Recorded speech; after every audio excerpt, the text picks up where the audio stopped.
If Lumkani were a woman? If Lumkani were a woman? That is a good question. If Lumkani was a woman, what kind of a woman would she be? Well, the first thing that came to mind was a strong, independent woman, but I feel like those are buzzwords almost.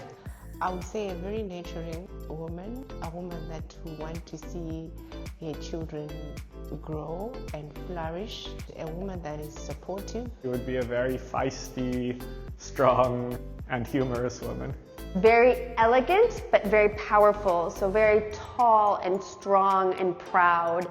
Shui shui, like bright blue and red, like shui shui dress as she walked through the streets of South Africa.